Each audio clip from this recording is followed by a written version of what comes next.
दिल्ली शराब घोटाला केस में जांच की आंच दिल्ली के मुख्यमंत्री अरविंद केजरीवाल तक भी पहुंच गई है। यही वजह है कि दिल्ली आबकारी नीति से जुड़े मनी लॉन्ड्रिंग मामले की जांच के सिलसिले में ईडी यानी प्रवर्तन निदेशालय बार बार अरविंद केजरीवाल को सम्मन जारी कर रही है। अरविंद केजरीवाल को ईडी अब तक 3 सम्मन भेज चुकी है। तीसरा सम्मन शुक्रवार को जारी किया गया, जिसमें अरविंद केजरीवाल को 3 जनवरी को पेश होने के लिए कहा गया। अरविंद केजरीवाल इससे पहले 2 सम्मन को दरकिनार कर चुके हैं और अब तक ईडी के सामने पेश नहीं हुए हैं।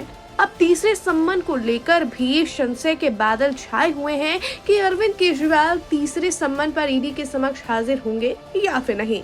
इसी बीच अरविंद केजरीवाल का एक पुराना ट्वीट इन दिनों सोशल मीडिया पर जमकर वायरल हो रहा है, जिसमें केजरीवाल ईडी सीबीआई द्वारा पूछताछ के लिए बुलाए गए नेताओं के न जाने पर नाराज नजर आ रहे हैं, जिसे लेकर अब बीजेपी केजरीवाल पर जमकर निशाना साध रही है। बता दें कि केजरीवाल का ये ट्वीट नवंबर 2012 का बताया जा रहा है, जिसमें केजरीवाल ने लिखा, एक देशभक्त भारतीय के रूप में मेरा सिर शर्म से झुक जाता है जब हमारे भ्रष्ट नेता जांच एजेंसियों के कई सम्मन के बाद भी ईडी और सीबीआई के सामने पेश नहीं होते हैं, जबकि आरोप लगाते हैं कि उन्हें तुरंत अपने पद से इस्तीफा दे देना चाहिए।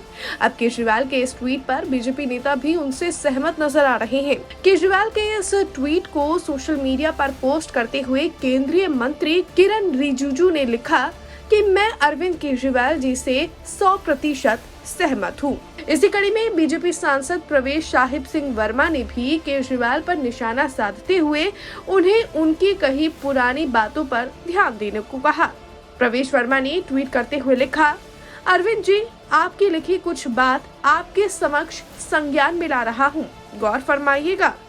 खैर, अरविंद केजरीवाल को उनकी बातें याद दिलाने का ये सिलसिला यही नहीं थमा, बल्कि उनके पुराने साथी और वर्तमान में दिल्ली बीजेपी के उपाध्यक्ष कपिल मिश्रा ने भी उनके ट्वीट पर चुटकी लेते हुए लिखा, केजरीवाल ने अपना भविष्य देखकर 2012 में ही शर्म से सिर झुका लिया था।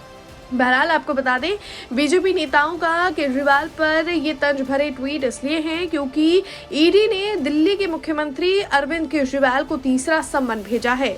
उन्हें 3 जनवरी को ईडी के सामने पेश होने के लिए कहा गया है। इससे पहले ईडी ने शराब घोटाले में पूछताछ के लिए अरविंद केजरीवाल को 18 दिसंबर को सम्मन जारी किया था, जिसमें उन्हें 21 दिसंबर को पेश होने के लिए कहा गया था। लेकिन केजरीवाल पेशी की जगह पंजाब के होशियारपुर में 10 दिन की विपश्यना साधना के लिए रवाना हो गए और ईडी ने सबसे पहले 30 अक्टूबर को केजरीवाल को पहला सम्मन भेजा था, जिस पर केजरीवाल को 2 नवंबर को पेश होना था। लेकिन केजरीवाल उस सम्मन को भी राजनीति से प्रेरित बताते हुए ईडी दफ्तर में पेश नहीं हुए।